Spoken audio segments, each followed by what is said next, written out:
start Earth satellite of chapter number 8 gravitation. Okay, so in this topic today we discuss about the satellite and the satellite's time period and speed of the satellite. इसकी जो speed होगी कि speed satellites क्या करते हो continuously किसी भी planets के अराउंड क्या कर रहे हैं रिवॉल्यूशंस करेंगे और रिवॉल्यूशन कर रहे हैं या रिवॉल्व कर रहे होंगे तो उनके लिए क्या होगी कुछ ना कुछ स्पीड होगी। जैसे कि अगर हम बात करें अर्थ के लिए क्या कंसीडर होता है कि जैसे अगर हम यहाँ पे देखें सेंटर में हमारा क्या होता है सन होता है और अर्थ क्या कर रही है इसके अराउंड ऐसे रिवॉल्व करती है। ठीक है, अर्थ क्या करती है इसके अराउंड ऐसे रिवॉल्व कर रही है और ऐसे अगर रिवॉल्व करे तो उसके पास क्या होगी कुछ ना कुछ स्पीड होगी। और सेकंड थिंग क्या होगी कि उसको एक रिवॉल्यूशन या एक रिवॉल्व कंप्लीट करने के लिए ठीक है एक रोटेशन कंप्लीट करने के लिए कुछ ना कुछ क्या लगा होता है जैसे टाइम लगा है। तो जैसे अगर हम सन के लिए बात करें तो सन के अराउंड अर्थ को एक रोटेशन कंप्लीट करने में टाइम लगता है हमें पता है 365 डेज या फिर बोल सकते हो 1 ईयर। ठीक है, तो चलो अर्थ के लिए तो किसी ने फाइंड किया होगा। ठीक है, तो ये सब चीजें क्या कर रहे हैं जैसे अर्थ होगा तो अर्थ के अराउंड क्या कर रहा होगा मून रिवॉल्व कर रहा होगा। तो मून को एक रोटेशन कंप्लीट करने में ठीक है कितना टाइम लगेगा तो उसके लिए हमें एक फाइंड करना है टाइम पीरियड के लिए फॉर्मूला और कितनी स्पीड से मोशन कर रहा है तो उसके लिए स्पीड फाइंड करनी है। ठीक है, तो हमें दो चीजें फाइंड करनी है। फर्स्ट हम फाइंड करेंगे velocity of satellite and second one is the speed time period for the satellites.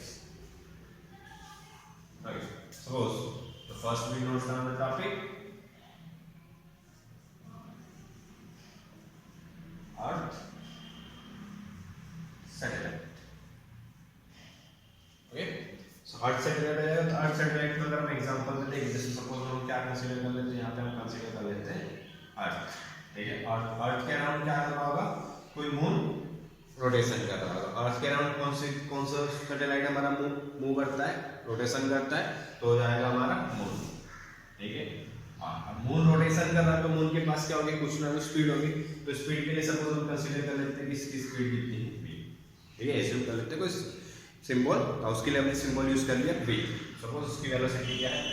और हमने एक चीज और पढ़ी है कि इस टाइप का अगर हम बात करें तो ये किसका होता है किस टाइप के मोशन का एक टाइप है। ठीक है, किस टाइप के मोशन का एग्जांपल है तो ये एग्जांपल हो गया हमारा यूनिफॉर्म सर्कुलर मोशन का। ठीक है, ये किसका एग्जांपल हो गया यूनिफॉर्म सर्कुलर मोशन। और यूनिफॉर्म सर्कुलर मोशन के लिए हमने ऑलरेडी एक फॉर्मूला निकाला था।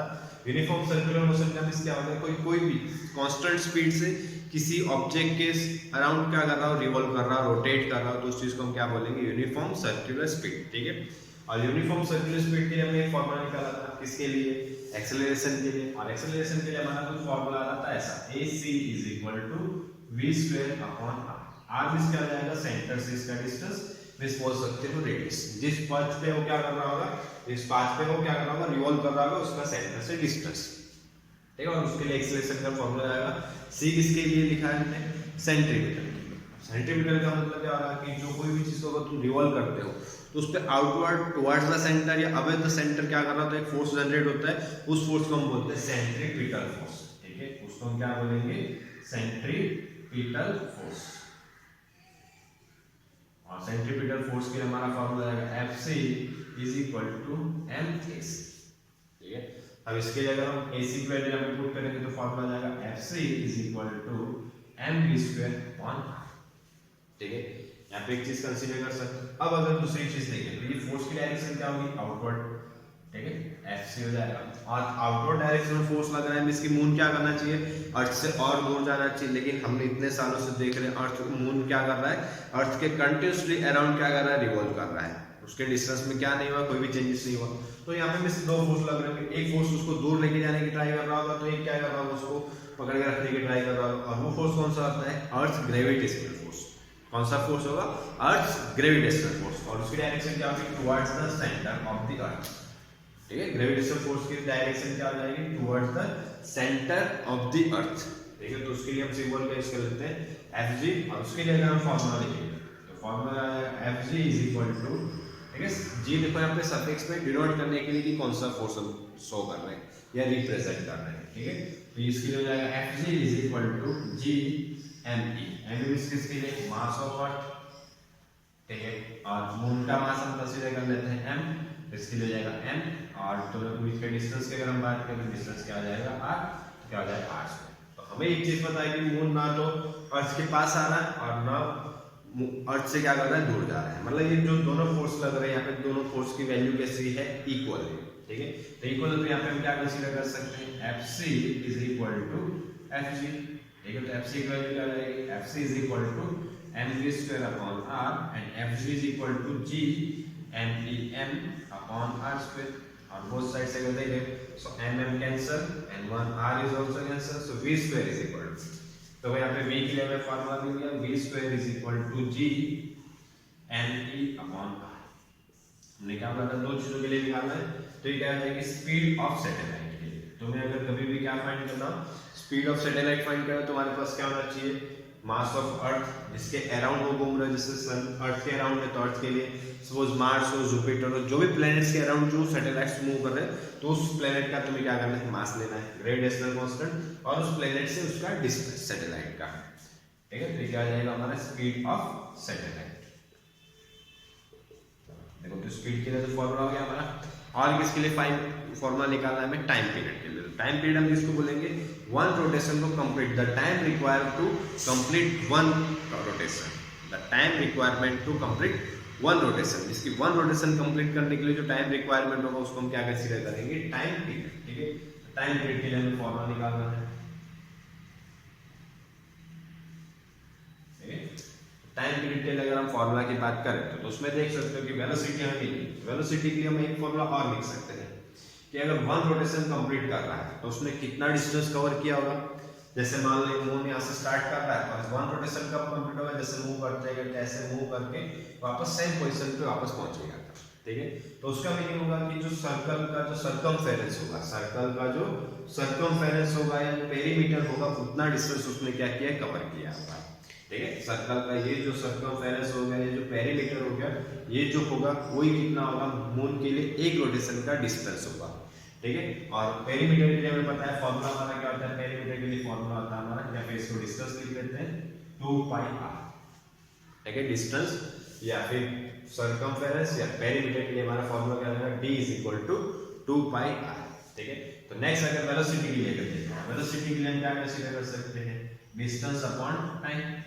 अब देखो यहाँ पे t किसके लिए यूज किया, कैपिटल T यूज किया, टाइम पीरियड के लिए हम हमेशा क्या यूज करेंगे, कैपिटल T का यूज करना है।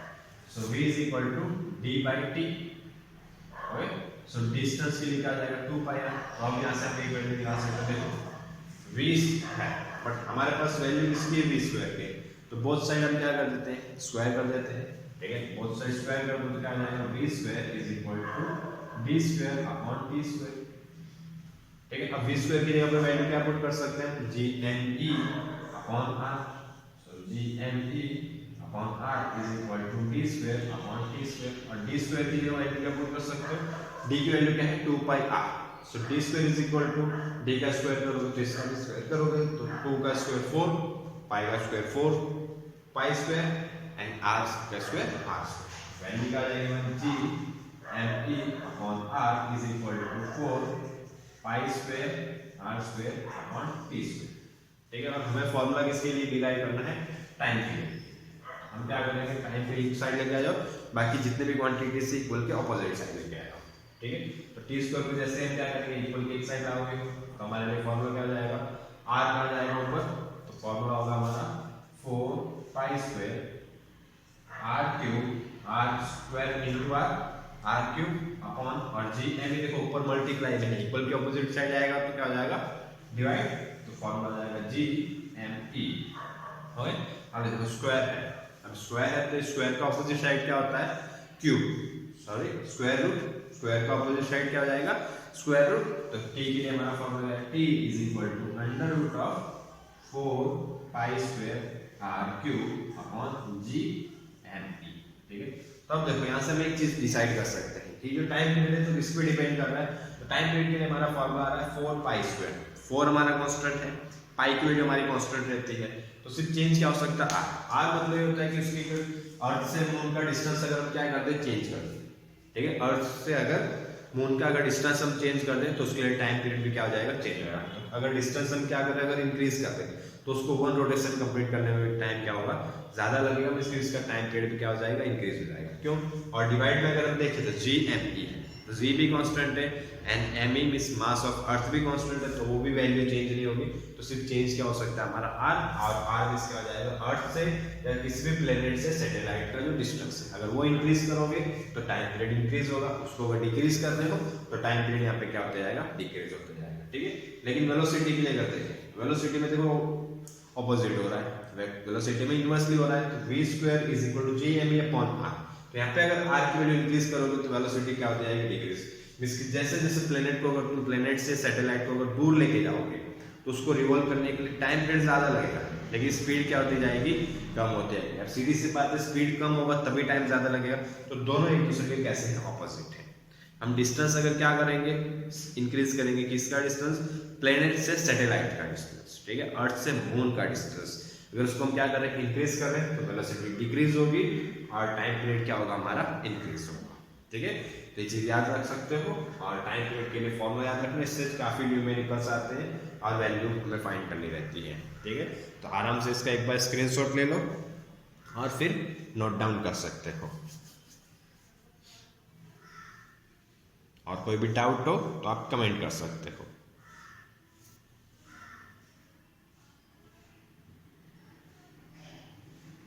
ओके, वीडियो देखने के लिए थैंक यू, और पसंद आया तो सब्सक्राइब जरूर करना।